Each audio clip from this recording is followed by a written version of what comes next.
c'est intéressant. Okay. Mais oui, c'est pour ça que je me suis... Je dois passer en hébreu. Je dois passer en hébreu maintenant. Ah, vous pouvez y aller. Allez, je dis jusqu'à l'époque des Rishonim, disons, les tefilines de Rashi Rabbeinu Tam étaient déjà existants des centaines d'années.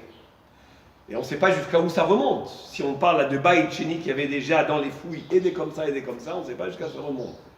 Mais dans les textes, dans la Mechilta, on voit comme Rashi, dans le Yerushalmi, les tefilines qui sont l'ordre des parachutes, c'est comme Rabbeinu Tam. Et donc, il y avait 2 minagim Israël. Alors, après ça, quand le Rosh est arrivé, il a dit, comme il y a les 2 chitotes, qu'est-ce qu'on fait, nous? Les 2 chitotes sont existantes. Et ils se sont, disons, définis en 2 avis, Rashi Rabbeinu Tam, mais c'était déjà existant. Qu'est-ce qu'on fait? Alors, il a dit, Iré Shamaim, comme ça il dit le Rosh. Iré Shamaim yaniach et shneim, comme ça il écrit le Rosh. Et le Shulchan Aruch, il n'a pas tranché, le Shulchan Aruch? Shulchan Aruch, il écrit. Comme le Rosh, il dit Iré Shamaim yaniach shneim. Non, il dit Minag haolam kerashi. C'est-à-dire le minag qui s'est répandu. Oui, c'est ce qu'on Non, fait, c'est le minag qui s'est répandu. Non, les rabbins, ils avaient les deux. Non, mais. Non, en Tunisie, Ils avaient les les deux. rabbins mettaient les deux. Ah, les rabbins, Enfin, que les rabbins. Non, même Elle dans le était cuite. corps. En Tunisie, mettez les deux. Dafka en Les Tunisie. rabbins. En Tunisie, Non, mettez- pas seulement les rabbins, non, des certaines personnes du Tibour, c'est ici. En tout cas, je suis dans la croix, je me rappelle. Non, mais ici, je Bah, la Tunisie, je viens à la croix. On parle de Tunisie, Bah, on parle de Tunisie. la Tunisie, on parle pas de Tunisie. C'est la petite Tunisie. Hein. Non, non. Les filles C'est des- Ashkenaz. Je viens à la croix. Mais si, c'était fondé par les Ashkenazim.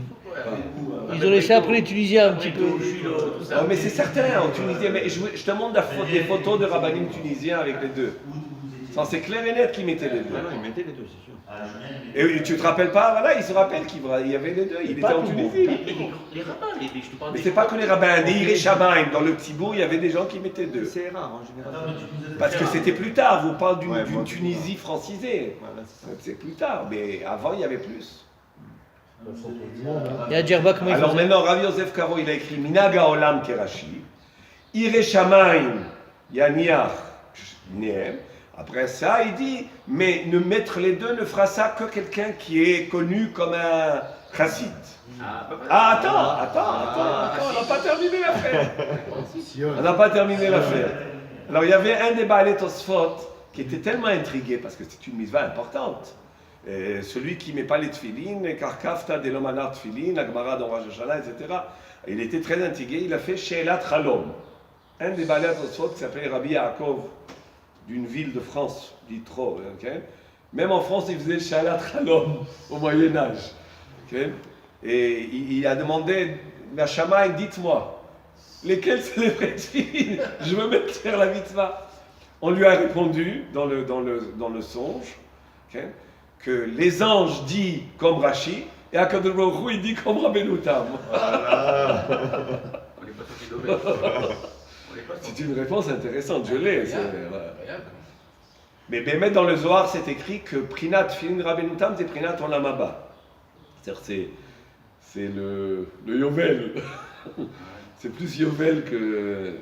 Alors maintenant, ce qui s'est passé, c'est que dans le Harizal qui est arrivé à l'époque de Rabbi Yosef Karo, un peu après, bon, il était jeune à l'époque de Rabbi Yosef Karo, donc lui, d'après la Kabbalah, il a démontré comme quoi ces deux chitotes qui sont tellement en controverse, qu'elles sont vraies, Elou ve'elou divrei Elokim Chaim, et il a expliqué à Pri Zohar qu'est-ce que c'était le secret de l'ordre des tefilines de Rashi et les secrets de l'ordre des tefilines de Rabbeinu Tam. Depuis lors,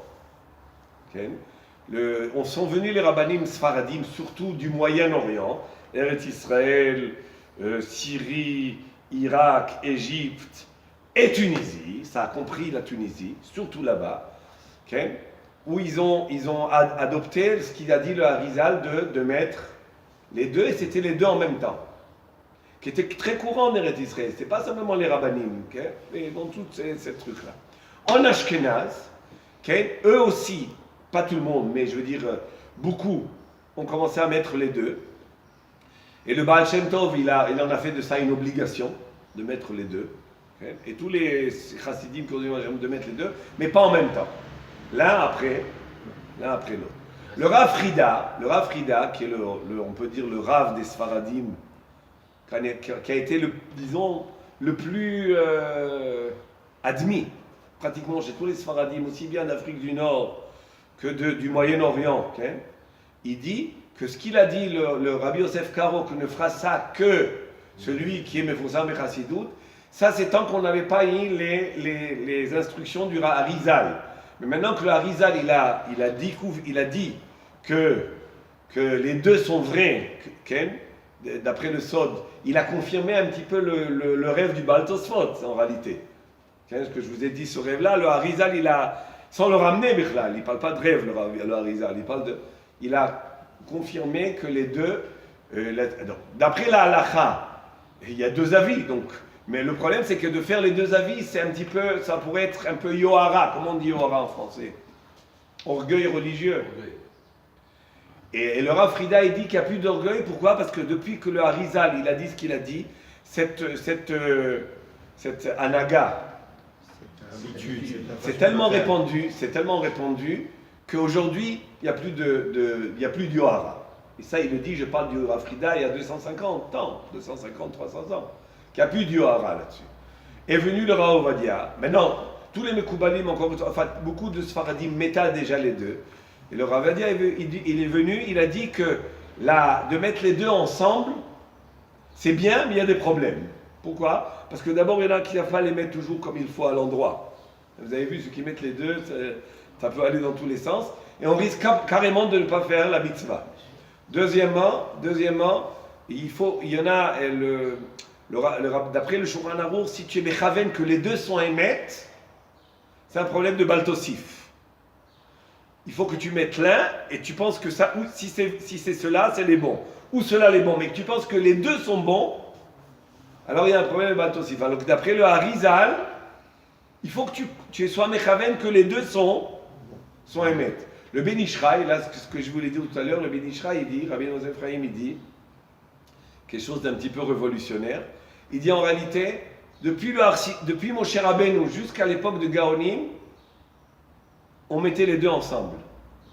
Et après ça s'est perdu, il n'est resté que ou l'un ou, avec l'histoire c'est perdu, et il n'est resté que l'un ou l'autre. Et après ça, grâce au Safek, que tu mets les deux, et le Harizal qui a soutenu ça, on est revenu à faire ce que faisait tout le monde depuis Moshe Rabbeinu jusqu'à Gaonim. Bon, c'est un chidouche que le Rav Yosef un petit peu remet en question. Bon. Le Kaf HaChaim, les deux, Vadaï, pour lui. Le Ben Ishraï, pour le Kaf HaChaim, pour Rabbi Chaim Palachi, tous les Chachmei, pour Rav Yosef pratiquement, tout le monde mettait les deux en même temps. Le Rav Mordechai Eliyahu alav Shalom mettait les deux en même temps, de Vadaï. Moshe Rabbeinu, qu'est-ce qu'il mettait? D'après le Ben Ishraï, tout le monde mettait les deux en même temps. On va dire, il mettait l'un après l'autre. Moshe, il connaissait la Moshe quand même. Qui Moshe? Moshe Rabbeinu, Ah il oui. n'avait pas de sac. C'est ce qu'il dit le Ben Ishraï. Non, c'est pas ça fait, c'est ce qu'il dit le Harizal. Pour le Harizal, Ben Ishraï, c'est devenu ça fait parce qu'avec le temps, il y avait deux, avec le temps, il est resté un, alors l'un ou l'autre. Mais comment ça? Pour Moshe, il y avait deux façons de mettre les... Non, il mettait les deux en même temps. Oui, mais comment ça se fait? Donc pour lui, il y avait deux façons de mettre les parachutes, ça Oui. ou comme ça ou comme ça? Ouais. A priori, il y avait un Safek de Shemaïm. Ouais, ça fait. Parce qu'il y a une marloquette. Mais Moshe Rabbeinu qui connaissait le Safek Bashamaï. En tous les cas, c'est pas obligé de mettre les deux. Voilà, Je sais regarde, pas. rassure-toi. C'est pas obligé de mettre les deux, mais c'est très bien de mettre les deux. Surtout que si on veut être sûr, qu'on met les tefilines. Maintenant, de dire que c'est pas pachout. Quand on sait qu'il y a le Rabbeinu Gaon, le Rif, le Ravad, Balaïtou, si vous voulez, le nombre de Chachamim qui pensent comme ça, il est pratiquement égal. C'est incroyable qu'il y ait un safek sur une chose aussi importante. Ah ouais. Mais encore une fois, ce qui est Si je faisais le minag séfarade et ashkenaz, comme ça je suis tranquille. C'est pas ça fait. Si c'est pas ça, c'est pas ça. Oh, ça c'est plus le minag sfarad que là, c'est pas aussi grave parce que c'est des détails. Alors que les tefilines, c'est beaucoup plus fondamental. Baruch. Mais Rachid, on pense sur Rabbeinu Tam. Il n'y a personne qui met que Rabbeinu Tam. C'est vrai. Même d'après la Harizal, quand même, Rashi, il n'est pas plus haut. Je vais vous dire, Rashi, il est plus, comment dire, fondamental, mais il est moins haut. Voilà. Alors, faites ce que vous voulez avec ça. Ce qui est sûr, c'est que Rachid ne mettait que un seul. Pardon? Ce qui est sûr, c'est que Rachid ne mettait qu'une seule Oui. personne. Mais Rabbi Notam aussi. Donc on peut. Mais le Rif aussi, il mettait qu'un seul. Le Rif aussi, il Comme mettait Rachid, qu'un c'est pas seul. très très grave. Non, c'est pas bien sûr que non. Ça, c'est shalom. Bon, le principal, c'est qu'en Tunisie, ils mettaient les deux. Donc je comprends pas les Tunisiens qui mettent pas les deux. C'est un exemple. Non, c'est barou. Non, Daniel, non, tu te trompes. Au Maroc et en Algérie, ils mettaient que un. Rarement, il y avait des Tamidei Chachamim, en cachette même, qui mettaient les deux. Au Maroc. Alors qu'en Tunisie, c'était beaucoup plus répandu. Oui, c'était plus répandu. Bien sûr. Non, il n'y avait pas que les rabbins, les Yerushalayim, comme ça c'est écrit, que les gens, disons, Médac d'équipe. Mais non, la France n'est pas représentative de rien. La France ne représente ni le Maroc, ni l'Algérie, ni la Tunisie. C'est une déformation de 100 ans.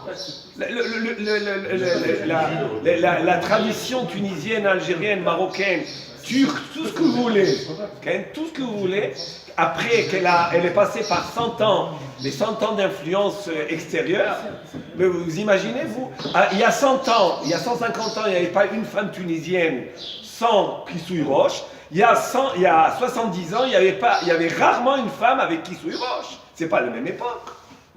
C'est pas vrai ce que je dis. Il y a 150 ans en Tunisie, au Maroc, Algérie, il n'y avait pas une femme sfarade qui n'avait pas Kisui Roche. Il y a, disons, entre 50 et 100 ans, il n'y a pratiquement plus une femme. Rares sont les femmes avec Kisui Roche. Ouais. Ma belle-mère qui venait de Tunisie, monsieur Daniel. Ma belle-mère qui étudiait, elle me disait qu'elle sortait parmi les rares femmes en Tunisie avec Kisui Roche. Ah, tu vois. Ils étaient même ils étaient tous devenus des Européennes, c'était pas de bataille. C'est pas un exemple de Tunisie. Je parle pas de Djerba, Djerba c'est autre chose. Djerba c'est. Alors c'est pas un exemple de Tunisie. Tunisie, à part le fricassé et la bourra, ils ont Ah ouais, c'est c'est pas un exemple. la référence, tu rigoles quoi. Non, mais non. Daniel, mais je parle. Au contraire, ben oui, c'est Rabbeinu Hananel la Tunisie. Oui, mais c'est pas la Tunisie française d'il y a ces 100 dernières années. On ne peut pas dire Chazé Shalom une chose pareille. Mais t'aurais pas pris tout ce matin. En Tunisie, mais non. En Tunisie, moi je parle de Rabbi Yoshua Psis. Ah, je ne connais pas lui. Je parle de ces grands ubis qui étaient des feux, qui pouvaient ressusciter les morts. C'est de cela que je parle. Je parle de cette Tunisie-là.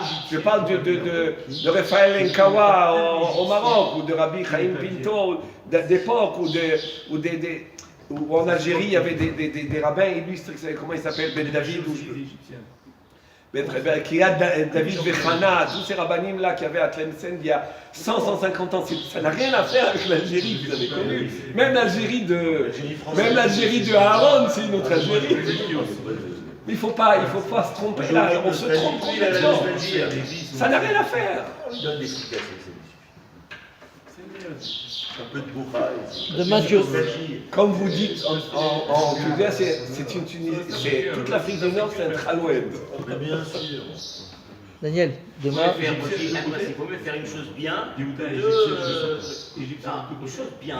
J'ai pas dit. Des fois tu fais deux bien, tu fais pas. Tu peux faire deux bien. Tu n'es pas obligé de faire deux mal. Bon, à partir de demain, Daniel. Ouais, Daniel. Je te prête les miens. Commander d'abord. Non, je prête les miens, je commande le reçois. Mais tu machine à la croix, c'est quoi cette référence? Tu me dis, je fais comme Rachid, je comprends, mais comme Julien Lacroix. Non, ce qu'il faut, c'est se référer aux sources. Il faut se référer aux sources. Les sources, c'est lire dans les livres, chez Lot ou Tshuvot, des Chachamim, de toutes les... Si on connaissait la grandeur des Chachamim qu'il y avait à l'origine dans toute l'Afrique du Nord et dans tout le Moyen-Orient, ça n'a rien à faire avec ce qu'on a connu en France ou dans ces dernières années, ça n'a rien à faire. C'est autre chose, c'est une autre dimension. Et tu as pas envie de faire comme son père. Son père, c'est- Mais il faut faire comme son grand père. Le père, il devait faire comme son père aussi. Exactement. Et son père devait faire comme son père. Alors quand ça s'est arrêté quelque part, on a un problème. Peut-être que Rabbi Notam, il n'a pas fait comme Rachid. C'était pas son père, mais c'était son beau-père. Il faut chercher Non, le son Hémet. grand-père. Hein Son grand-père. C'est ça ce qu'il faut chercher, c'est le Non. Hémet. Rabbeinu Tam, c'est le petit-fils de Rachid. Ouais. C'est le fils de sa fille. Et Rachman, il n'y avait que des filles. Ah. D'ailleurs, on raconte, la légende raconte que quand Rabbeinu Tam est né, et Rachid, il a mis Rabbeinu Tam bébé sur ses genoux, okay? Rabbeinu Tam, le petit, là, et en jouant, et les enfants en général, ils nous tirent la barbe, le petit bébé. Okay? Mais il a tiré les filines de son grand-père. Là, il a compris, c'est pas ça. C'est la légende qui est. Ils ont pas quand même un Magash et des Khalim. Ça se fait pas. Ça se fait pas. Daniel, demain, C'est pour ça que je suis pas très content. dès qu'on finit le chiot, Daniel, tu mets Rabbeinu Tam maintenant. Faut que tu mettes au moins une fois dans ta vie, tu sais ça. Non, mais on a. C'est vrai. Non, mais. Ah, il faut en ta vie. Daniel, Il faut au moins une fois dans ta vie. Daniel, qu'est-ce que tu fais du RIF? D'accord. Qu'est-ce que tu fais du RIF? Je connais pas. Qui a étudié. C'est un Tunisien, Si, il a étudié où? Il a étudié à la Yeshiva, à Kirouan, en Tunisie, le RIF. Sa Yeshiva, c'était à Kirouan. Qu'est-ce que tu fais du riso là? Je fais comme Yehuda, il m'a dit il faut Non, lancer. non, j'ai pas dit ça, moi je mets tous les jours à Benoutam. Non, mais tu as dit qu'il faut le mettre une fois dans sa J'ai vie. dit au moins c'est quoi, c'est le minimum du minimum. Ouais, c'est vrai, il a raison. Ici, il faut le mettre au moins. Déjà? Ouais. Dans en arabe, on dit que si on n'a pas. Moi, je vous conseille de les mettre une fois par an, au moins. Ah ouais. Ouais, la veille de Ayam Kippour. Hatzmaout, Ayam Hatzmaout. La veille de Kippour, vous les mettez une fois. Non, c'est pas comme ça qu'il faut. Non, c'est vrai, je dis. Pour Daniel, Vous savez qu'en Égypte et en Syrie, Premier pas pour les mettre. en Égypte et en Syrie, il y avait un minhag. Brèche, c'est brèche. Je ne sais pas si ça existait dans les autres pays, mais en Égypte et en Syrie, il y avait un minhag que Erev Yom Kippour, ils priaient mincha dans les communautés avec les tefilines. Erev Yom Kippour. Pourquoi? Et la raison, elle est écrite pourquoi? Parce qu'il y a des gens dans l'année qui ne mettent pas les tefilines, mais la veille de Kippour, ils viennent prier mincha. On est mezaké otam avant Yom Kippour au moins de mettre les tefilines de Rashi, c'était là-bas. C'était un bon minhag. Alors nous, on peut le faire pour Rabbeinu Tam. Il a fait le Le problème, c'est que quand vous les mettez, après, vous ne pouvez plus ne plus les À la mettre. veille du cours, tu me les prêtes. Rappelle-moi. Mais Almena, tu as Donc tu les mets Un petit après, peu, vous ouais. pouvez plus ne plus les mettre. Tov, allez. Masechet Demar.